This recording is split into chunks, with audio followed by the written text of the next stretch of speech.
So I'm not sure if I have a mac and cheese video, but that's what I'm making now. There's Papa on the couch watching sports. Anyway, I'm making this for Thanksgiving Thursday. I'm going to put it in the freezer because today is Monday. I made the macaroni a couple of hours ago, and it's cool and in this pan here. And so we have to start with a roux. And so we're going to put a stick and a half of butter. I'm doubling a recipe. Actually, if it comes out good, maybe I'll add the recipe that I'm using with it. I'm altering it, obviously, because I don't ever follow a real recipe unless it's baking, because you kind of have to in baking. And so we got to get this butter melted, and then you're going to whisk in some flour and make a roux, and then we're going to add the milk, and then we're going to add the cheese, and then that is going to go over the macaroni. And then I have some extra cheese I'll probably sprinkle on top, and I think I might do some Parmesan with breadcrumbs and put that on top of it. But I won't do that until Thanksgiving. So I'm going to pause this a second, let this butter melt, and I'll be back when I'm whisking in some flour. So the butter's melted. I also added in some garlic, salt, pepper, I think a little bit of smoked paprika. And if you wanted to saute shallots or onion or garlic, you could do that in the roux, as long as it wasn't like a lot, because then it would get like all icky. So now I'm gonna start putting some flour in and whisking it to incorporate it.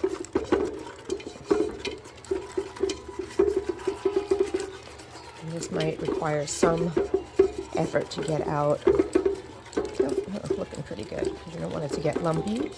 And you're also going to be using cold milk, because that will also prevent lumps. So you see how it's already getting a little thicker.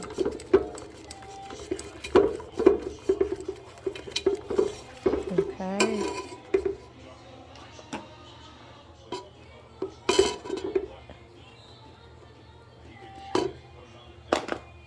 And it's starting to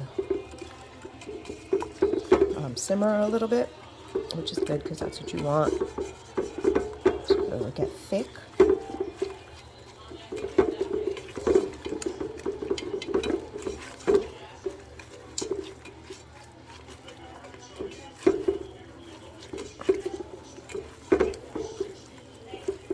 I'm also going to be using this technique to make the gravy this year, because I'm going to make a vegetarian, I guess it's going to be a vegetarian gravy. So I'm not using any of the meat drippings. So I'll also start with a roux and then add like vegetable stock or something like that, maybe some mushrooms. I don't know, I'll figure it out tomorrow when I'm in the supermarket for the last time before Thanksgiving.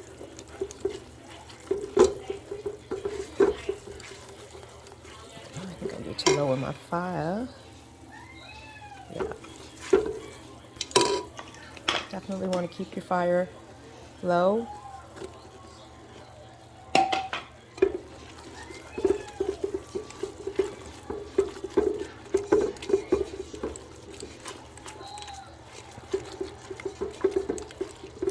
Okay. That's all my flour. Now I'm just going to let this get a little thicker and goldeny. Just got to keep an eye on it, because it will go from golden to burnt in a flash. You see there's no lumps.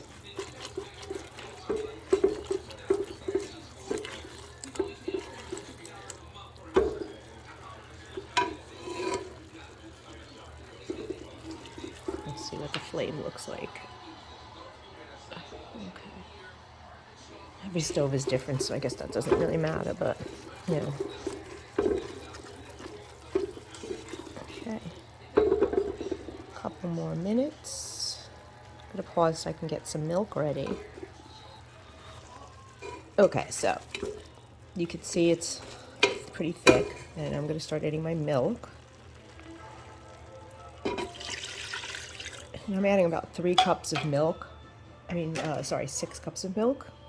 Because I think the original recipe that I looked at said 3 for like a box of pasta. So that's what I was just going by.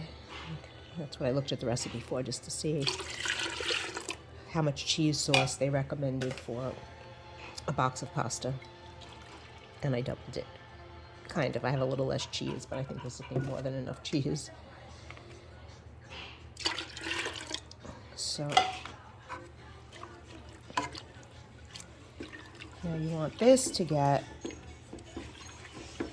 a little thick, and you want to break up any clumpies. So now I think I could turn my flame back up a little bit.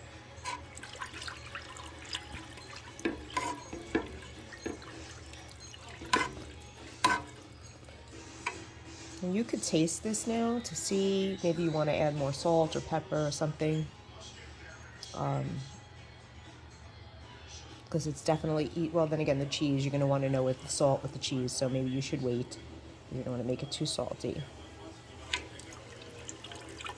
But, okay, I'm going to pause again because this has got to come to like a simmer and get a little thicker before you could add your cheese. So pause.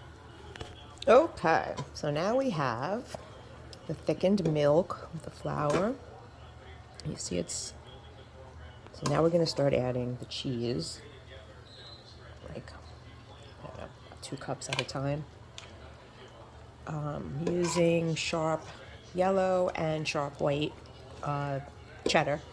And then I think that bag over there is cheddar jack, that you could mix and match and whatever your little heart desires. I like smoked Gouda in my macaroni and cheese. After the cheese is melted, you could do like, you know, if you wanted to put like mushrooms in there or something.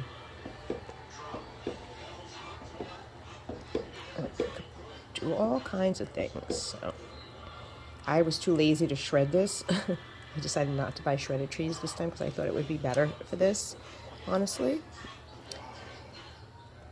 And I didn't want to shred it, so I just chunked it, sliced it. So it's going to take a little bit longer to melt. But not in a rush because I'm making this well before when I need it.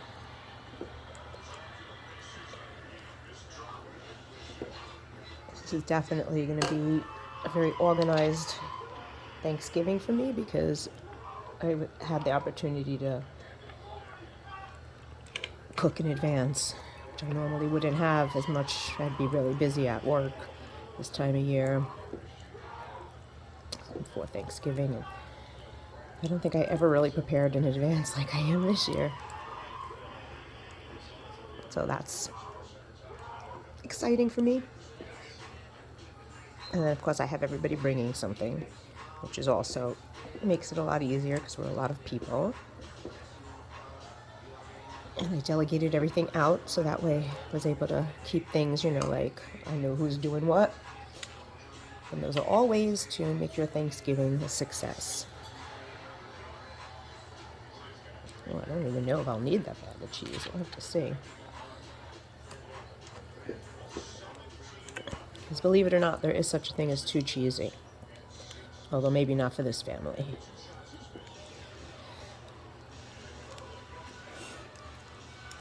Okay, I'm going to pause again. Okay, so there we go. Cheese sauce. I did not use that other package of cheese. I decided I'm going to put it in the middle of the pan. So I'm going to put the macaroni into this pot now and get it all mixed up in there.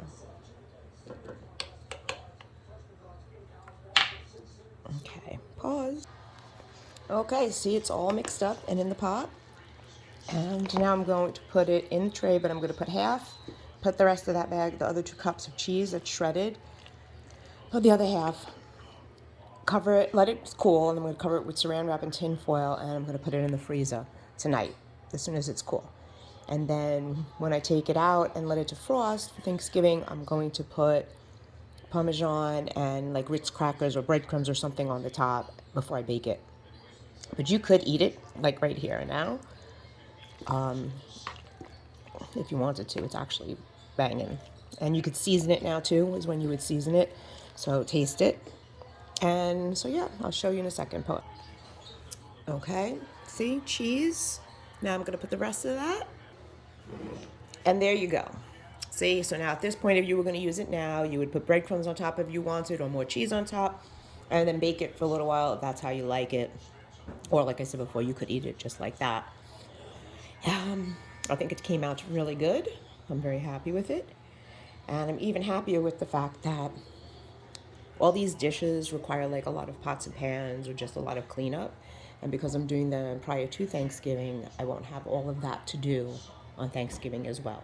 Like I'm doing one thing a day and only cleaning up after that one thing. So that also eases the burden. Huzzah! And if you noticed, this is one whole video without parts. Although there will be, if I remember, there'll be a part 2 just to show the defrosted stuff that I've made for Thanksgiving that I've been making videos for. So, okay, goodbye.